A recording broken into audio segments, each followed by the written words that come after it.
Assalamualaikum warahmatullahi wabarakatuh. Perkenalkan, nama saya Arvina Dwi Aprilia dengan nomor induk mahasiswa 12212183070. Dalam mata kuliah Metodologi Penelitian Pendidikan, saya ingin mempresentasikan hasil analisis dan hasil sintesis ke-10 jurnal nasional maupun internasional. Dari ke-10 jurnal ini, saya mengambil tema serupa, yakni bahan ajar dengan media pembelajaran berbasis multimedia. Langsung ke jurnal yang pertama ya. Jurnal pertama, berjudul Pengembangan Bahan Ajar Berbasis Multimedia pada Pembelajaran Kimia Dasar FKIP Universitas Sriwijaya. Jurnal ini ditulis oleh Maeva Eka Haryani dan Rodi Edi, di mana mereka memiliki tujuan penelitian untuk mengetahui apakah bahan ajar berbasis multimedia dengan menggunakan Inspiring Suite Adobe Flash CS6 sudah memenuhi kriteria valid dan praktis dalam pembelajaran kimia dasar. Adapun metode penelitiannya, mereka menggunakan penelitian pengembangan atau R&D dengan model pengembangan berupa ADDIE yang menghasilkan kesimpulan bahwasanya bahan ajar berbasis multimedia dengan menggunakan Inspiring Suite Adobe Flash CS6 sudah memenuhi kriteria valid dan praktis dalam pembelajaran kimia dasar.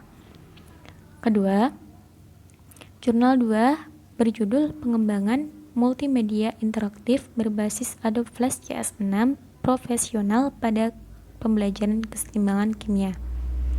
Disusun oleh Yeni Ersasilah, Muhammad Amir M, dan Rizkan Kodar. Jurnal ini menggunakan metode penelitian berupa penelitian pengembangan atau R&D dengan model pengembangan Brock & Co. yang telah diadaptasi. Dari tahapan-tahapannya diperoleh kesimpulan bahwasanya mereka telah berhasil membuat produk multimedia interaktif pada konsep keseimbangan kimia dengan hasil layak yang bisa digunakan baik saat pembelajaran di kelas maupun pembelajaran mandiri. Lanjut ke jurnal yang ketiga, berjudul Pengaruh Penggunaan Media Pembelajaran Berbasis Komputer dengan Pendekatan Chemo Edutainment terhadap hasil belajar kimia siswa. Disusun oleh Agung Triprasetya, Sigit Priyatmoko, dan Miftahuddin. Jurnal ini bertujuan untuk mengetahui apakah media pembelajaran berbasis komputer dengan pendekatan Chemo Edutainment atau CIT berpengaruh positif pada hasil belajar kimia pokok materi termokimia dan seberapa besar jika ternyata ditemukan pengaruhnya. Metode penelitian yang digunakan yakni metode penelitian eksperimen menggunakan desain control group, pretest, dan posttest. Dari tahapan-tahapannya diperoleh kesimpulan bahwasanya penggunaan media pembelajaran berbasis komputer dengan pendekatan Chemo Edutainment atau CIT berpengaruh positif terhadap hasil belajar kimia pokok materi termokimia. Adapun besar pengaruhnya terhadap hasil belajar kimia tersebut adalah 45,70%. Lanjut ke jurnal keempat yang berjudul Penerapan Lembar Kerja Peserta Didik atau LKPD berbasis multimedia untuk meningkatkan motivasi dan hasil belajar kimia. Disusun oleh Munifatun Muthaharoh, Imade Kirna, dan Gusti Ayu Indrawati. Di sini tujuan penelitiannya yakni untuk mengetahui pengaruh pembelajaran melalui penerapan LKPD berbasis multimedia pada materi kepolaran senyawa, bentuk molekul, dan gaya antar molekul terhadap motivasi serta penguasaan konsep kimia peserta didik. Dengan menggunakan metode penelitian tindakan kelas atau Classroom Action Research untuk memperbaiki dan meningkatkan kualitas pembelajaran dengan metode deskriptif analitis. Dari tahapannya diperoleh kesimpulan bahwasanya Pembelajaran melalui penerapan LKPD berbasis multimedia pada materi kepolaran senyawa, bentuk molekul, dan gaya antar molekul mampu meningkatkan motivasi serta penguasaan konsep kimia peserta didik. Jurnal kelima berjudul Pengembangan Multimedia Interaktif untuk Pembelajaran Bentuk Molekul di SMA. Jurnal ini ditulis oleh Kiki Marisa Puji, Fakhili Gulo, dan Ahmad Rahman Ibrahim. Tujuan penelitiannya adalah untuk mengetahui apakah pengembangan multimedia interaktif untuk pembelajaran bentuk molekul di kelas 11 IPA SMA Negeri 1 Prabu Muli telah memenuhi kriteria kevalitan, kepraktisan, dan keefektifan serta bagaimana dengan kategorinya jika ternyata memenuhi 3 kriteria tersebut. Tetap menggunakan penelitian pengembangan atau R&D dengan model pengembangan ADDIE, diperoleh hasil bahwasanya pengembangan multimedia interaktif untuk pembelajaran bentuk molekul di kelas 11 IPA SMA Negeri 1 Prabu Muli telah memenuhi kriteria kevalitan, kepraktisan, dan keefektifan dengan ketiga-tiganya termasuk dalam kategori sangat baik. Lanjut ke jurnal ke-6 berjudul Pengembangan Ban Ajar Berbasis Multimedia Interaktif pada Materi Pokok Larutan Penyangga untuk kelas 11 IPA di SMA Negeri 3 Unggulan Palembang. Ditulis oleh Nur Atin, Abdurrahman Ibrahim, dan Muhammad Hadli. Jurnal ini atau penelitian ini bertujuan untuk mengetahui tingkat kevalitan, kepraktisan, dan keefektifan penggunaan ban ajar multimedia interaktif pokok bahasan larutan penyangga kelas 11 MIPA di SMAN 3 Unggulan Palembang. Menggunakan metode penelitian dan pengembangan atau R&D dengan model pengembangan Rountree yang dimodifikasi dengan evaluasi formatif Tismer, telah diperoleh hasil atau kesimpulan bahwasanya bahan ajar multimedia interaktif pokok bahasan larutan penyangga kelas 11 MIPA di SMAN 3 Unggulan Palembang yang telah dikembangkan menggunakan modifikasi dan kombinasi dari model pengembangan Rountree dan evaluasi formatif Tismer menghasilkan kevalitan tinggi, kepraktisan tinggi, dan keefektifan tinggi. Lanjut yang ke-7, jurnal ke-7 berjudul Kelayakan Multimedia Interaktif Berbasis Intertekstual pada Materi Reaksi Kimia untuk kelas 10 SMA. Ditulis oleh Tri Sulistiowati dan Sri Pujiastuti. Bertujuan untuk mengetahui kelayakan dari media pembelajaran multimedia interaktif berbasis intertekstual pada materi reaksi kimia dan apakah media tersebut mampu meningkatkan pemahaman konsep siswa. Nah, jurnal ini menggunakan metode penelitian berupa penelitian dan pengembangan dengan model pengembangannya Brock and Co.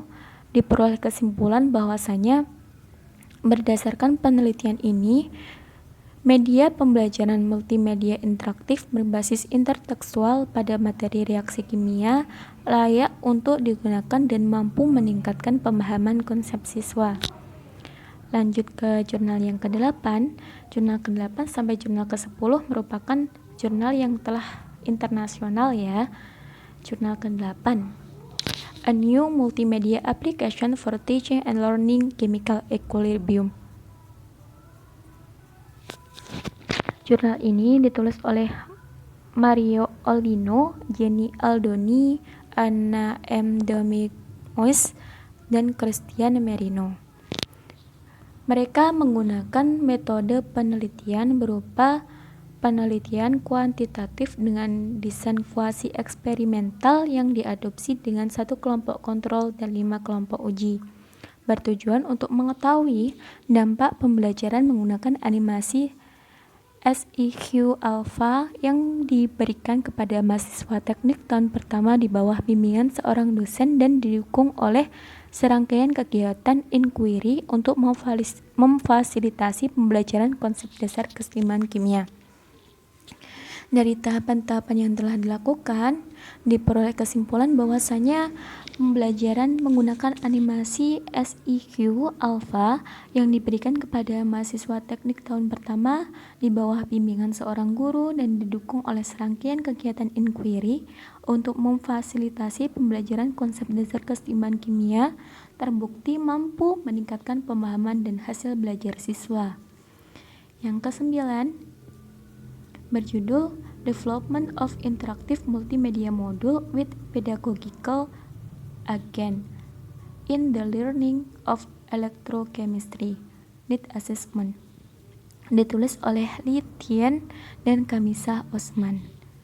Tujuan penelitiannya adalah untuk mengetahui penilaian guru dan siswa terhadap materi pembelajaran khususnya pada bab elektrokimia. Bagaimana pemahaman siswa terkait materi elektrokimia, serta langkah yang harus diambil untuk mengatasi permasalahan dalam pembelajaran elektrokimia. Menggunakan metode penelitian berupa penelitian deskriptif kuantitatif untuk menyelidiki instruksional siswa dan kebutuhan mereka dalam pembelajaran kimia di silabus. Dari tahapan-tahapannya diperoleh kesimpulan bahwasanya secara keseluruhan, baik guru dan siswa menilai elektrokimia sebagai bab tersulit kedua dalam silabus kimia. Pemahaman mahasiswa terhadap elektrokimia sangat minim sehingga diperlukan langkah-langkah dalam mengatasinya. Langkah yang diambil untuk mengatasi permasalahan di atas adalah dengan menggunakan sebuah modul multimedia interaktif IMMPA EC Lab yang hasilnya sudah menunjukkan bahwa animasi, video, dan simulasi menggunakan teknologi informasi dan komunikasi bisa membantu siswa memvisualisasikan pemahaman dan pembelajaran topik kimia abstrak. Lanjut ke jurnal yang terakhir. Jurnal terakhir berjudul Development of Innovative Learning Material with Multimedia to Increase Student Achievement dan Motivation in Teaching Acid-Base Titration, ditulis oleh Sinta Puspitasari, Simpson Tarigan, dan Manihar Situmorang. Di jurnal terakhir ini memiliki tujuan untuk mengetahui apakah materi pembelajaran dengan multimedia mempermudah pemahaman materi dan bisa meningkatkan hasil belajar serta motivasi mahasiswa dalam belajar pada mata kuliah kimia dasar analitik khususnya titrasi asam basa. Dengan menggunakan metode penelitian dan pengembangan dan model pengembangannya Brock and Cole di mana digunakan untuk menghasilkan produk tertentu dan menguji keefektifan produk, dihasilkan kesimpulan bahwasanya materi pembelajaran dan multimedia mampu mempermudah pemahaman mahasiswa dan bisa meningkatkan hasil belajar dan motivasi mahasiswa dalam belajar pada mata kuliah kimia dasar analitik khususnya titrasi asam basa. Nah, dari hasil analisis ke-10 jurnal tadi, saya ambil kesimpulan, yakni dalam dunia pendidikan kimia, masalah yang sering dialami oleh pendidik adalah bagaimana cara menjelaskan materi pembelajaran abstrak menjadi suatu materi yang konkret dan nyata. Keabstrakan materi pembelajaran kimia ini mampu menyebabkan peserta didik kurang memahami dan merasa kesulitan dalam menerima materi yang diajarkan. Bahkan, tak sedikit peserta didik yang menyebut kimia sebagai mata pelajaran sulit lagi membosankan. Menanggapi yang demikian, pendidik harus pandai-pandai menciptakan suasana belajar yang menarik, mampu menggabungkan level-level representasi yang mencakup mikroskopis, makroskopis, dan simbolik. Salah satu solusi permasalahan tersebut adalah dengan menggunakan ban ajar dengan menggunakan media pembelajaran berbasis multimedia ini. Ada banyak multimedia yang bisa dipilih. Pendidik hanya perlu menyesuaikan mana multimedia yang cocok untuk materi yang sedang diajarkan. Tak berhenti sampai di sini, pembelian multimedia juga perlu mempertimbangkan aspek sarana dan prasarana sekolah. Apakah fasilitasnya memadai atau tidak? Secara keseluruhan, Berdasarkan penelitian-penelitian yang telah dilakukan, penggunaan bahan ajar menggunakan media pembelajaran berbasis multimedia ini mampu mempermudah siswa dalam memahami materi pembelajaran, mampu memotivasi siswa dalam belajar sehingga diperoleh hasil akhir berupa peningkatan hasil belajar pada pembelajaran tertentu. Analisis sudah, sintesis juga sudah. Maka yang terakhir saya mengusulkan rencana penelitian, yakni berupa pengaruh penggunaan bahan ajar berbasis multimedia dengan menggunakan aplikasi ChemDraw pada pembelajaran hidrokarbon terhadap hasil belajar dan motivasi siswa di SMA X. Nah, demikian presentasi dari saya. Silakan ditanyakan apabila ada kekurangan informasi dari teman-teman semua. Terima kasih perhatiannya. Sekian. Wassalamualaikum warahmatullahi wabarakatuh.